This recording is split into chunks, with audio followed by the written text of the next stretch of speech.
Hello, good morning, सुप्रभात मेरे प्यारे दोस्तों। जीएस सक्सेस पॉइंट में आपका स्वागत है। आज हम लोग एमए साइकोलॉजी फोर्थ सेमेस्टर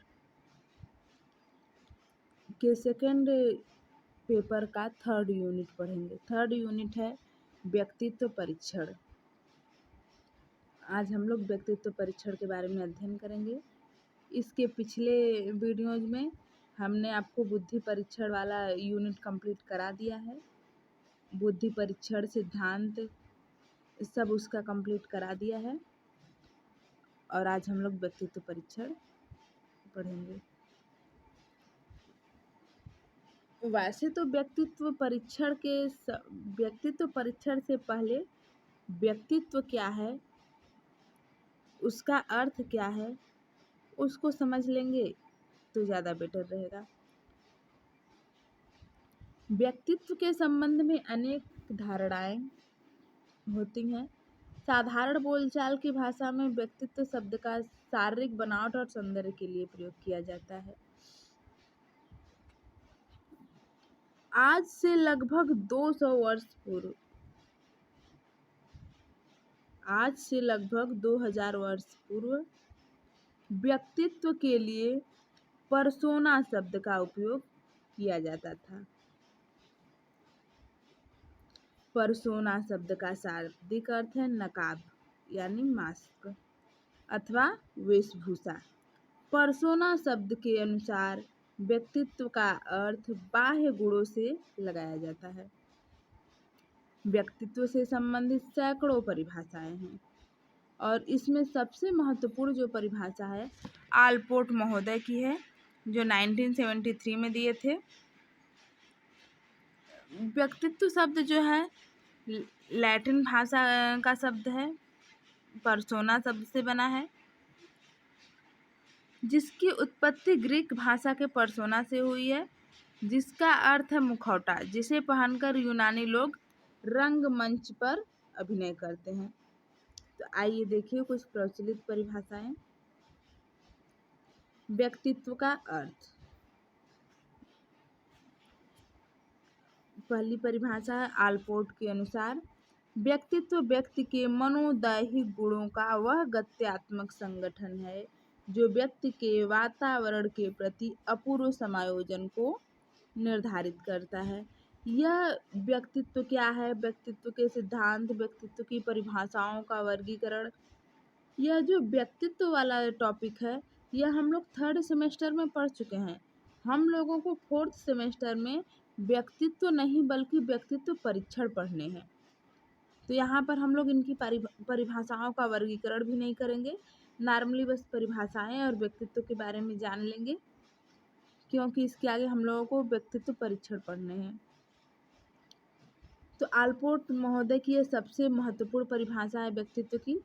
व्यक्तित्व के मनोदैहिक गुणों, मनोदैहिक गुण किसे कहते हैं, जो शारीरिक भी हो। मनो मतलब शारीरिक, दैहिक मतलब फिजिकल, मनो मतलब मानसिक, दैहिक मतलब शारीरिक। वह गत्यात्मक मतलब गतिशील, जो व्यक्ति के वातावरण के प्रति अपूर्व समायोजन को निर्धारित करता है। दूसरी परिभाषा है मन, 1953। व्यक्तित्व की परिभाषा उस अति विशेषतापूर्ण संगठन के रूप में की जा सकती है जिसमें व्यक्ति की संरचना, व्यवहार के ढंग, रुचियां, अभिवृत्तियां, क्षमताएं, योग्यताएं, प्रवृत्तियां सम्मिलित है। मन ने कहा है कि जो व्यक्तित्व की परिभाषा है उसकी विशेषतापूर्ण संगठन के रूप में की जा सकती है, जिसमें व्यक्ति की रुचियां, व्यवहार के ढंग, व्यक्ति की संरचना, वृत्तियां, क्षमताएं, योग्यताएं और प्रवृत्तियां सम्मिलित हैं।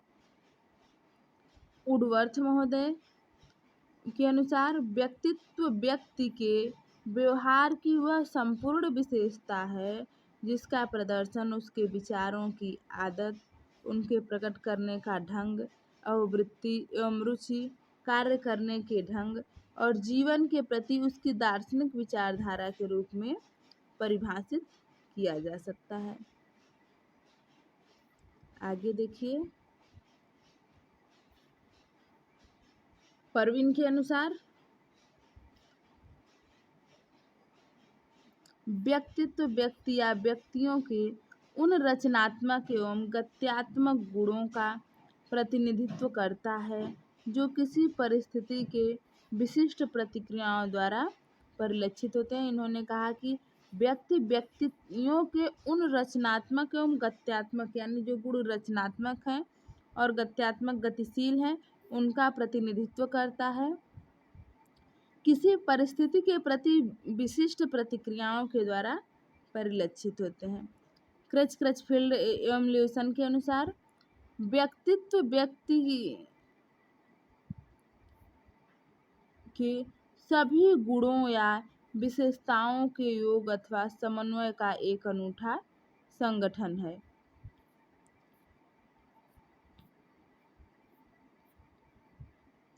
जो निरंतर बदलने वाले कारकों पर निर्भर करता है। व्यक्तित्व व्यक्ति के सभी गुणों या विशेषताओं के योग मतलब जोड़ अथवा समन्वय का एक अनूठा संगठन है जो निरंतर बदलने वाले कारकों पर निर्भर करता है। आगे देखिए,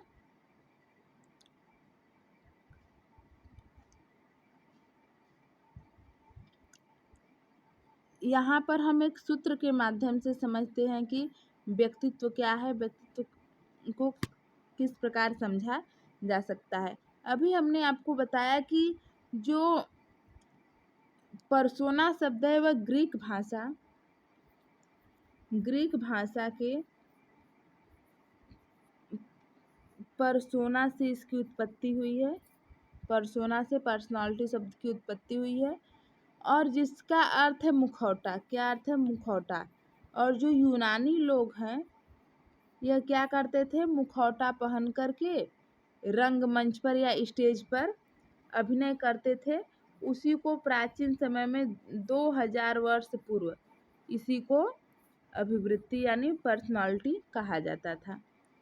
मुखौटा पहनकर अभिनय यानी नृत्य करने को 2000 साल पहले पर्सनालिटी कहा जाता था। लेकिन 14वीं शताब्दी में यह पर्सनालिटी के रूप में परिवर्तित हो गया। यह जो पर्सोना शब्द था यह अब धीरे धीरे पर्सनालिटी शब्द के रूप में सामने आया। पर्सोना यह क्या बन गया? पर्सनालिटी। जब इसके शब्द बदले तो इसके अर्थ में भी परिवर्तन हुआ। पर्सोना का अर्थ था मुखौटा, अब पर्सनालिटी का अर्थ भी बदल गया। तो पर्सनालिटी शब्द का अर्थ यहाँ पर हम इस प्रकार समझ सकते हैं, यह जो P for personality, colour change, P for personality,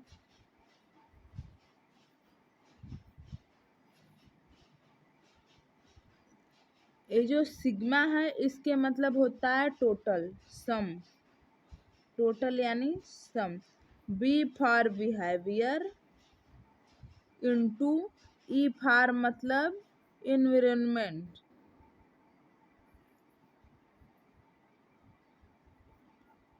environment कहने का तात्पर्य यह है कि यह जो हमारा पर्सनालिटी है यह व्यवहार गुणे वातावरण का योग यानी टोटल है। हम इस प्रकार कह सकते हैं कि वातावरण के प्रति किया गया संपूर्ण व्यवहार, वातावरण के प्रति किया गया संपूर्ण व्यवहार ही क्या है? पर्सनालिटी है। वातावरण के प्रति किया गया संपूर्ण व्यवहार ही पर्सनालिटी कहलाता है।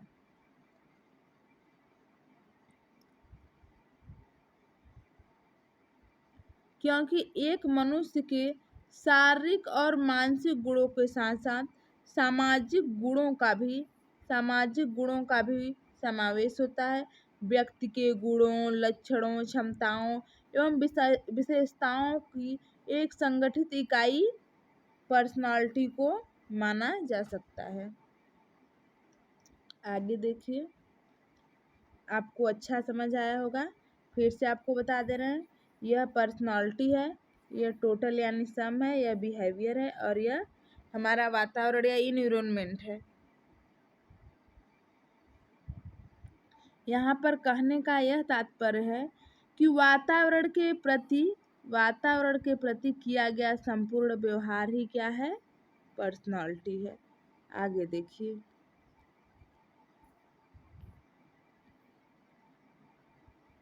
कुछ लोगों ने व्यक्तित्व मापन की विधियों का निम्न प्रकार से वर्गीकृत किया है। हम लोगों ने व्यक्तित्व पढ़ा, अब हम लोग पढ़ेंगे व्यक्तित्व मापन।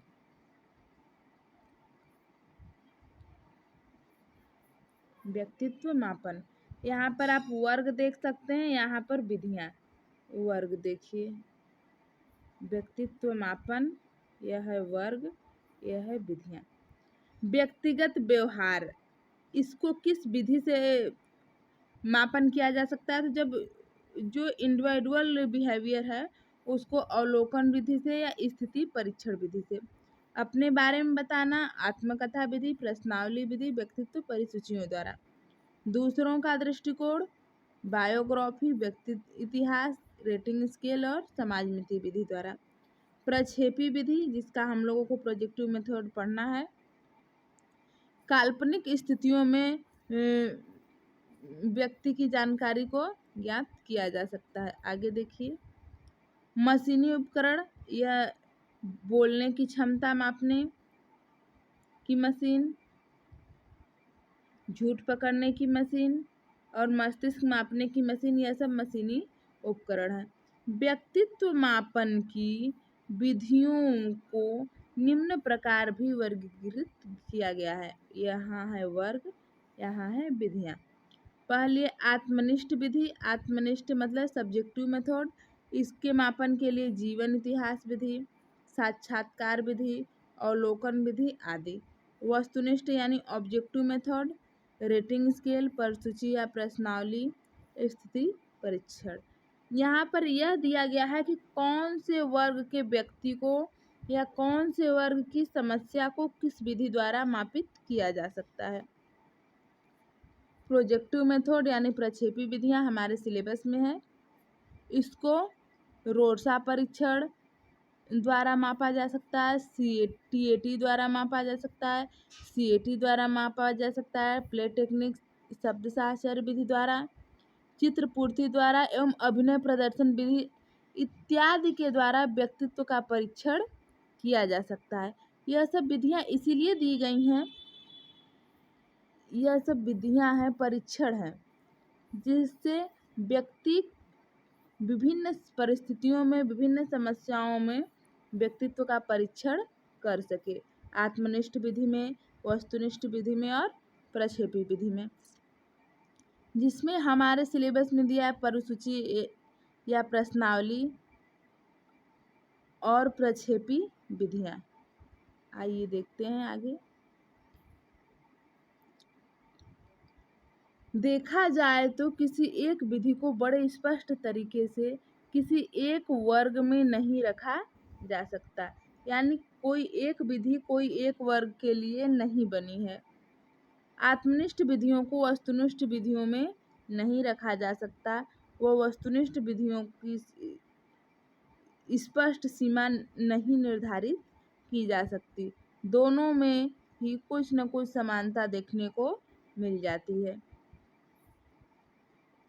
अवलोकन विधि, परिस्थिति परीक्षण विधि, प्रश्नावली व व्यक्तित्व परिसूची, साक्षात्कार, प्रक्षेपी विधियां और निर्धारण मापनी।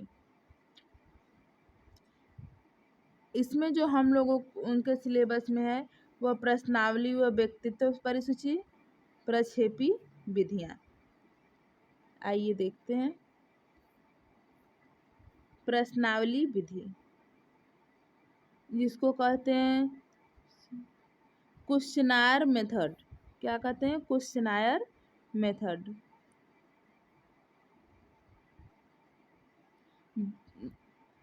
तथा व्यक्तित्व परिसूची विधि, प्रश्नावली विधि तथा व्यक्तित्व परिसूची विधि।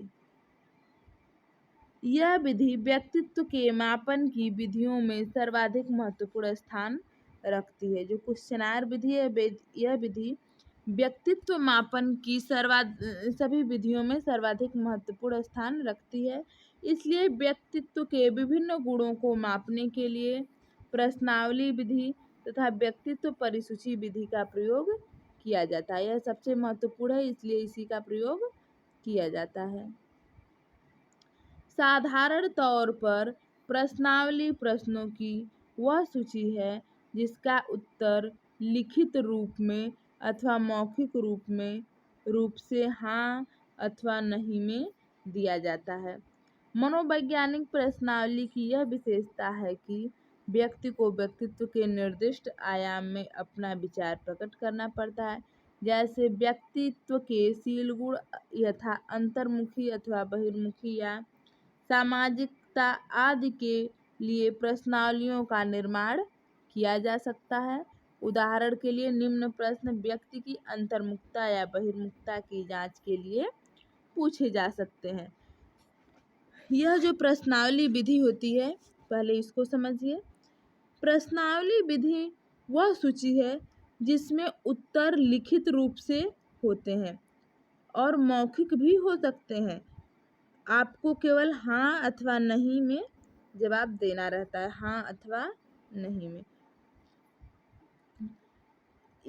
यहाँ पर उदाहरण के लिए व्यक्ति की अंतर्मुखता और बहिर्मुखता की जांच के लिए कुछ प्रश्न पूछे गए हैं। उदाहरण द्वारा समझने की कोशिश कीजिए। क्या आप लोगों के समूह के सामने बातचीत करना पसंद है? क्या आप लोगों के समूह के सामने बातचीत करना पसंद है? आपके पास दो ऑप्शन है, हाँ या नहीं। यहाँ पर आपके व्यक्तित्व की अंतर्मुखता और बहिर्मुखता की जांच होने वाली है। आपका व्यक्तित्व परीक्षण किया जा रहा है, जिसमें पहला क्वेश्चन यह है, क्या आप लोगों के समूह के सामने बातचीत करना पसंद करते हैं? अगर पसंद करते हैं तो हाँ, नहीं पसंद करते हैं तो नहीं। आप कोई भी उत्तर दे सकते हैं। दूसरा क्वेश्चन, क्या आप सदैव दूसरों को सहमत करने की कोशिश करते हैं? क्या आप आसानी से दोस्त बना लेते हैं? क्या आप अपरिचितों के साथ सुविधा से रह सकते हैं? क्या आप सामाजिक समूहों के नेतृत्व करना पसंद करते हैं? क्या आप इसकी चिंता करते हैं कि लोग आपके बारे में क्या सोचते हैं? क्या आप अन्य लोगों के अभिप्रेरकों को संदेह की दृष्टि से देखते हैं? क्या आप हीनता की अनुभूति से पीड़ित रहते हैं? क्या आप जल्दी घबरा जाते हैं? क्या आपकी भावनाओं पर आसानी से आघात होता है? इसमें जो भी आपको हाँ लगे हाँ पर आंसर कीजिए, जो भी नहीं लगे नहीं पर आंसर कीजिए। इनमें से प्रथम 5 प्रश्नों के स्वीकारात्मक उत्तर बहिर्मुखता का संकेत करते हैं और अंतिम 5 के स्वीकारात्मक प्रश्न अंतर्मुखता की ओर संकेत करते हैं। वैसे तो इस विधि के अनेक लाभ हैं, किंतु इसके दोषों को भी हमें समझ लेनी चाहिए। पहले यह प्रश्नावली विधि समझते हैं, इसके बाद इसके गुण लाभ दोष सब बताएंगे आपको। जैसा कि अभी हमने आपको बताया, प्रश्नावली विधि में प्रश्न आपके सामने दिए जाते हैं, उसमें दो ऑप्शन होते हैं, हाँ नहीं, दो ऑप्शन होते हैं। यह जो 10 प्रश्न यहाँ पर दिया है, 10 प्रश्न दिया है, इसको दो भागों में बांटा है, 5 अंतर्मुखी और 5 बहिर्मुखी। अगर आप इनमें से जिस भी वर्ग के क्वेश्चन अधिक करते हैं, उस वर्ग का आपको मान लिया जाता है।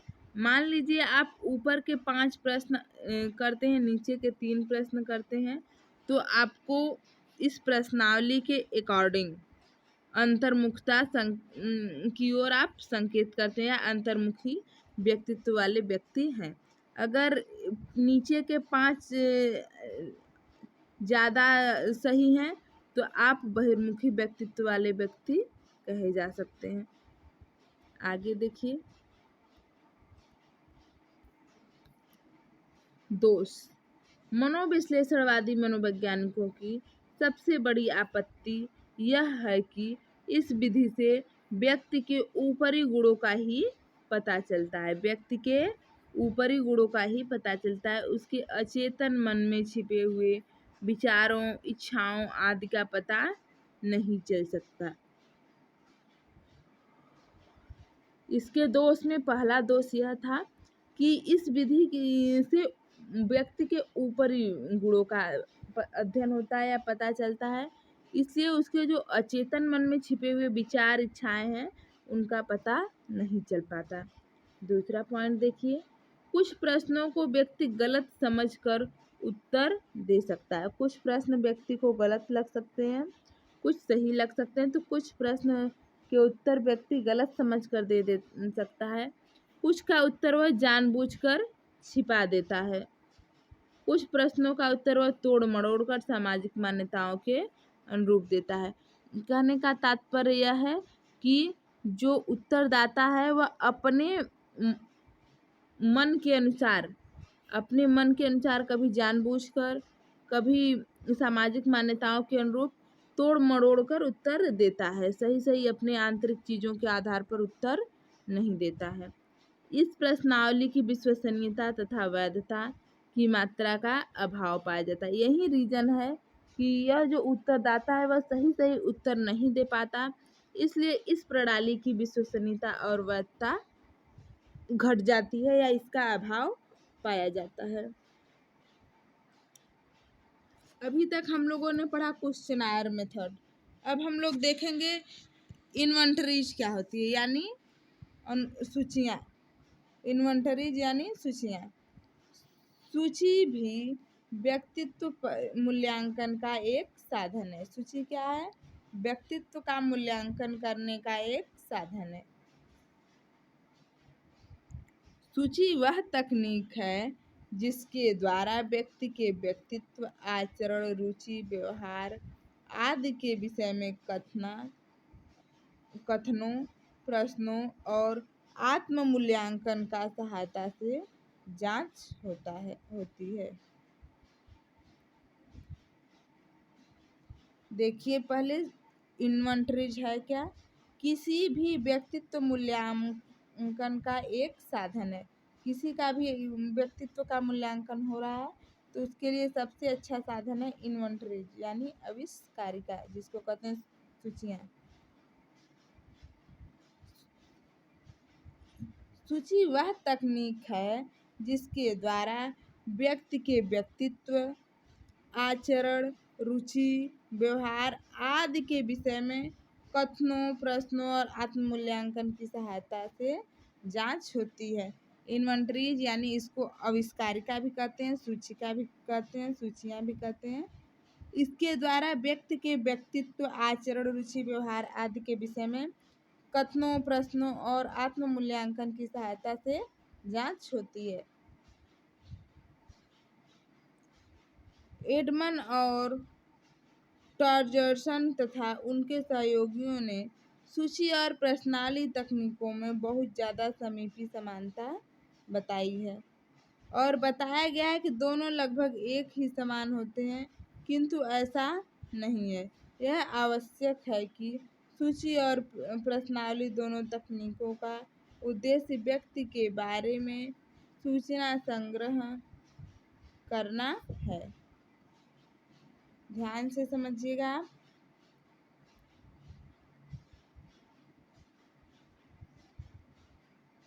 इन दोनों में बहुत समानता है, जो प्रश्नावली विधि है और सूचिका, इन दोनों में बहुत ही समानता एवं समीपता बताई गई है। दोनों लगभग एक ही जैसी होती हैं, किंतु ऐसा नहीं है। कुछ लोगों को लगता है सूचियाँ और क्वेश्चनायर एक ही होते हैं, किंतु ऐसा नहीं है। यह आवश्यक है कि सूची और प्रश्नावली दोनों तकनीकों का उद्देश्य व्यक्ति के बारे में सूचना ग्रहण करना है, लेकिन दोनों की प्रक्रियाएं अलग ढंग से होती हैं। सूची में व्यापक प्रक्रिया द्वारा पढ़ाया जाता है, सूची में व्यापक प्रक्रिया पाया जाता है। सूची जो है यह व्यापक प्रक्रिया पाया जाता है, जबकि प्रश्नावली में संकुचित यानी छोटा प्रक्रिया होता है, क्योंकि सूची में प्रश्नों, कथनों, वरीयता और आत्म मूल्यांकन की क्रियाएं होती हैं। सूची व्यापक है क्योंकि इसमें प्रश्नों, कथनों, वरीयता और आत्म मूल्यांकन की क्रियाएं होती हैं, जबकि प्रश्नावली में केवल प्रश्न की क्रिया द्वारा ही सूचना संकलित हो जा की जाती है।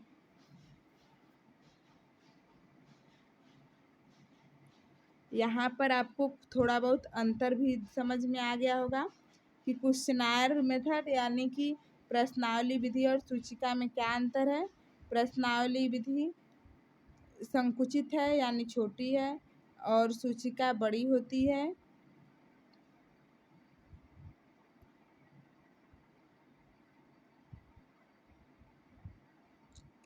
सूची में प्रश्नों, कथनों, वरीयता और आत्म मूल्यांकन की क्रियाएं होती हैं, जबकि प्रश्नावली में केवल प्रश्न की क्रिया द्वारा ही सूचना संकलित की जाती है। आगे देखिए।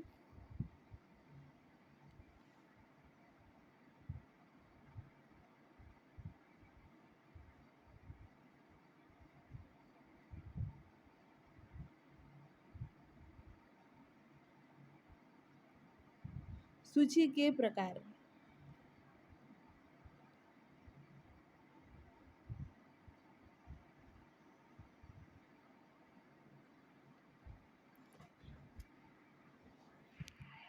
व्यक्ति और उसकी विशेषताओं के बारे में बहुत सी जानकारी प्राप्त करने के लिए सूचियों का प्रयोग किया जाता है। आवश्यकतानुसार मनोवैज्ञानिकों ने विभिन्न प्रकार की निम्नलिखित सूचियां तैयार की हैं। देखिए पहले सूचियों के उद्देश्य क्या है। तो सूचियां जो है व्यक्ति और उसकी विशेषताओं के बारे में बहुत सी जानकारी प्राप्त करने के लिए सूचियों का प्रयोग किया जाता है। जो सूचियों का प्रयोग है वह व्यक्ति और उसकी विशेषताओं के बारे में जानकारी प्राप्त करने के लिए किया जाता है। यहाँ पर कुछ निम्नलिखित सूचियां हैं। पहला है साइकोन्यूरोटिक इन्वेंटरी, जिसमें प्रश्नों से मनस्ताप के बारे में सूचना प्राप्त की जाती है। इसमें 100 से अधिक प्रश्न होते हैं। इन प्रश्नों का उत्तर विषयी हाँ या न में देता है। आपको पहले ही बताएं कि इसमें हाँ या नहीं में उत्तर दिया जाता है। इसमें 100 प्रश्न होते हैं और मनस्ताप के बारे में सूचना प्राप्त की जाती है। आगे देखिए। व्यक्तित्व सूची, व्यक्तित्व के विभिन्न गुणों से संबंधित। समायोजन सूची, परिवार, पास पड़ोस तथा समाज में समायोजन संबंधी सूचनाएं प्राप्त होती हैं। रुचि सूची, इसका निर्माण बहुत से मनोवैज्ञानिकों ने किया है। पढ़ने की रुचि, विषय और कौशल की रुचि, व्यवसाय की रुचि, खेल कूद और मनोरंजन की रुचि, हॉकी या विशेष क्रिया में रुचि, सामाजिकता की रुचि आदि का मूल्यांकन इस सूची द्वारा किया जाता है। जितने भी हमारे रुचियां हैं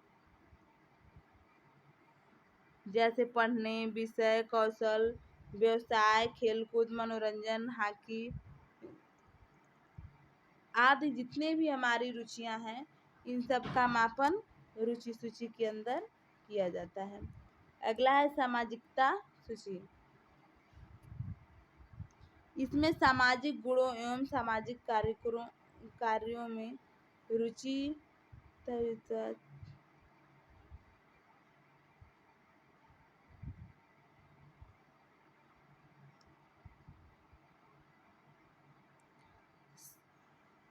सामाजिक गुणों एवं सामाजिक कार्यों में रुचि तथा विश्वास की जांच की जाती है।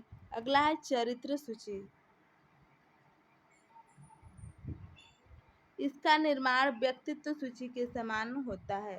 जो चरित्र सूची है इसका निर्माण व्यक्तित्व सूची के समान ही होता है। इसके द्वारा चरित्र के विभिन्न गुणों, जैसे चरित्र के विभिन्न गुण कौन कौन से हैं।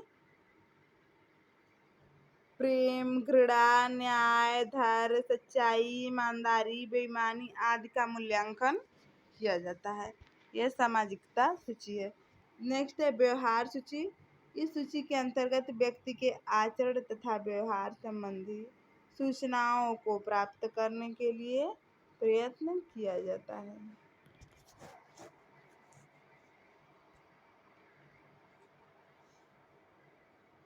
हम लोगों ने यहाँ पर सूचियों के प्रकार में 7 प्रकार की सूचियाँ पढ़ी हैं। पहला है साइकोन्यूरोटिक इन्वेंटरी, दूसरा है व्यक्तित्व सूची, तीसरा समायोजन सूची, चौथा रुचि सूची, पांचवा सामाजिकता सूची, छठवां है चरित्र सूची और सातवां है व्यवहार सूची। आप इसको बहुत आराम से इसके नाम पर ही समझ सकते हैं। गुण, सूचियों के गुण यानी उपयोगिता। इसकी उपयोगिता कहाँ कहाँ है? पहला है शैक्षिक उपयोगिता। विभिन्न विषयों और क्रियाओं के संबंध में जानकारी व्यक्ति विशेष की दृष्टि से की जाती है। इसके आधार पर व्यक्ति की शिक्षा दीक्षा की व्यवस्था की जाती है। दूसरा है व्यावसायिक उपयोगिता।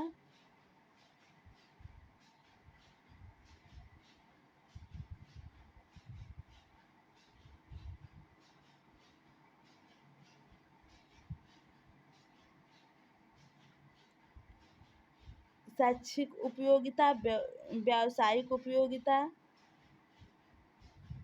समायोजन संबंधी उपयोगिता, उपचार संबंधी उपयोगिता और व्यक्तित्व पहचान संबंधी उपयोगिता। तो आप पहला देखिए शैक्षिक उपयोगिता। विभिन्न विषयों और क्रियाओं के संबंध में जानकारी व्यक्ति विशेष की दृष्टि से की जाती है। इसके आधार पर व्यक्ति की शिक्षा दीक्षा की व्यवस्था। और व्यावसायिक उपयोगिता में व्यावसायिक रुचि जानकर उसके अनुकूल, मनोनुकूल मतलब मन के अनुकूल व्यावसायिक शिक्षा दिया जाए, व्यवसाय में लगाने के लिए प्रयत्न किया जाए। समायोजन संबंधी उपयोगिता। समायोजन संबंधी उपयोगिता में व्यवहार, चरित्र और सामाजिकता की सूचियों की सहायता से व्यक्ति की विशेषताओं की जानकारी होती है। इनके आधार पर व्यक्ति की समायोजन संबंधी कठिनाइयाँ को दूर किया जा सकता है और समाज में सफलतापूर्वक रहने में सहायता की जा सकती है। नेक्स्ट है उपचार संबंधी उपयोगिता। मनोदशाओं को बताने वाली सूचियों में व्यक्ति की स्थिति मालूम होती है।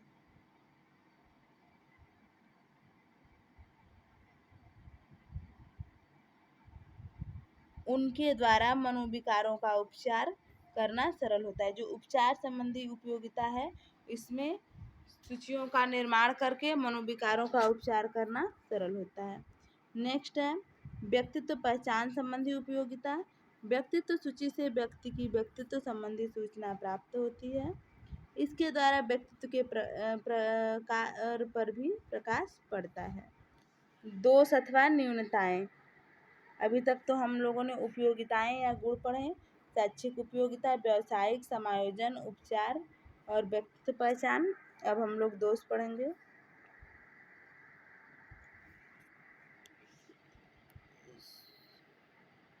सूची या इन्वेंटरीज के दोष अथवा न्यूनताएं। अधिक समय धन की आवश्यकता पड़ना। इसमें अधिक समय लगता है, अधिक धन लगता है। दूसरा है विश्वसनीयता में संदिग्धता।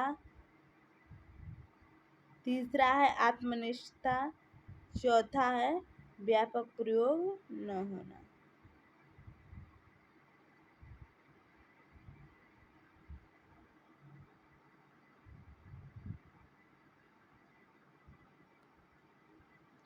चूंकि सूचियां संख्या में कम उपलब्ध हैं, इसके परिणाम स्वरूप प्रयोग में कम आती हैं। अगला पॉइंट देखिए व्यक्तित्व प्रश्नावली व व्यक्तित्व परिसूची की सीमाएं। अभी तक हम लोगों ने पढ़ा व्यक्तित्व प्रश्नावली और व्यक्तित्व परिसूची यानी कि हम लोगों ने क्वेश्चनायर और इन्वेंटरी दोनों को पढ़ लिया। क्वेश्चनायर में क्वेश्चन का निर्माण होता है, प्रश्न का निर्माण होता है, इसमें ऑप्शन हाँ नहीं होते हैं। सूचिका में भी यही होता है, लेकिन क्वेश्चनायर छोटा रूप है जबकि सूचिका व्यापक रूप है। अब देखिए इसमें कौन कौन सी सीमाएं हैं। पहला, केवल शिक्षित लोगों के लिए ही इनका उपयोग किया जा सकता है। यह जो इन्वेंटरीज और क्वेश्चनायर हैं, इन दोनों का उपयोग केवल शिक्षित व्यक्तियों के लिए ही किया जा सकता है। छोटे बालकों के लिए ये उपयोगी नहीं है। अपूर्ण सूचनाओं की संभावना बनी रहती है। अध्ययनकर्ता और प्रयोज्य के मध्य सीधा संबंध होने के कारण अध्ययनकर्ता को प्रयोज्य में प्रश्नावली या परिसूची के संबंध में रुचि नहीं जागृत कर पाता।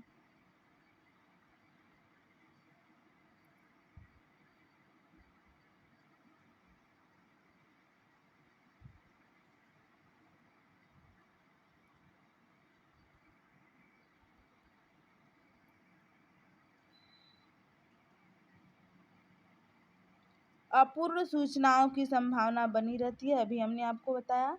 अध्ययनकर्ता और प्रयोज्य के मध्य सीधा संबंध न होने के कारण अध्ययनकर्ता को प्रयोज्य में प्रश्नावली या परिसूची के संबंध में रुचि जागृत नहीं कर पाता।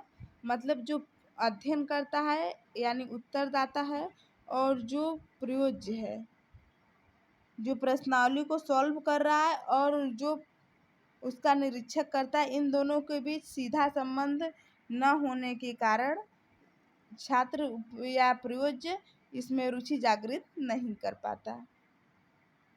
आगे देखिए, प्रयोज्य कभी कभी बिना सोचे समझे उत्तर दे देता है। प्रयोज्य जो है कभी कभी बिना सोचे समझे उत्तर दे देता है। कभी कभी वह सामाजिक वांछनीयता से प्रभावित होकर सही उत्तर नहीं देता। कभी कभी बिना सोचे समझे उत्तर दे देगा तो वह सही है या गलत पता नहीं, और कभी कभी वह सामाजिक रीति रिवाज इन सब के अधीन आकर वह गलत उत्तर भी दे देता है।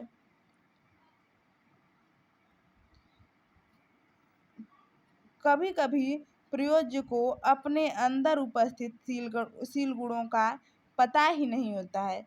कभी कभी ऐसा भी कंडीशन आता है कि जब यह भी नहीं पता होता कि बालक के अंदर कौन से शील गुण मौजूद हैं।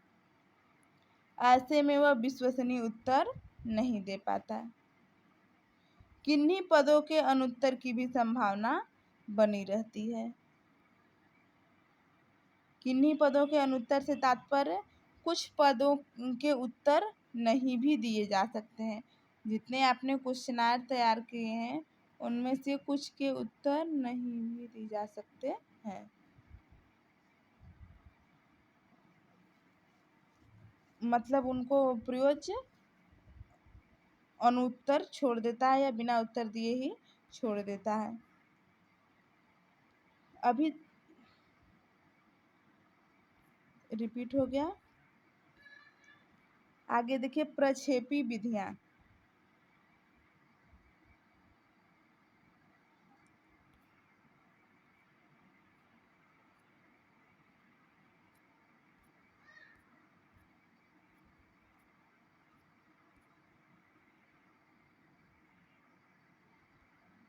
इसको हम लोग नेक्स्ट वीडियोज में कवर करेंगे, जितनी भी हमारी प्रक्षेपी विधियां हैं।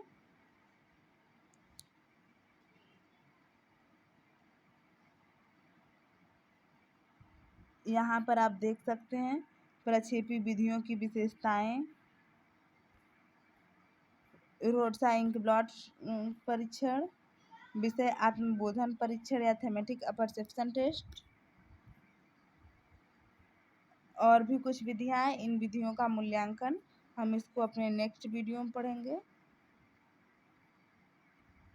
और नेक्स्ट वीडियो में हम आपको एक प्रीवियस ईयर एग्जाम के क्वेश्चन दिखाएंगे कि एग्जाम में कैसे कैसे क्वेश्चन पूछे गए हैं और कौन कौन से टॉपिक से क्या क्या क्वेश्चन पूछे गए हैं।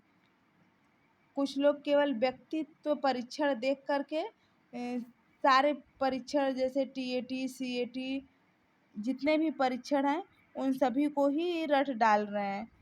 जैसे यहाँ पर लिखा है CAT,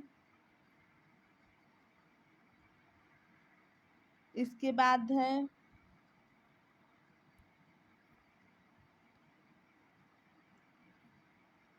sentence completion test, psychodrama, Blacky picture test, और भी बहुत सारे इम्पोर्टेंट हैं। वैसे तो सब हैं, लेकिन ये जो इम्पोर्टेंट हैं वह हम आपको बता रहे हैं। यहीं रटने से काम नहीं चलेगा। आप प्रीवियस ईयर एग्ज़ाम पेपर उठाकर देख लीजिए। एकमात्र क्वेश्चन आया है, वो भी इस वाले टॉपिक से। 3-4 सालों के पेपर में एक बार केवल क्वेश्चन आया है, वो भी TAT से।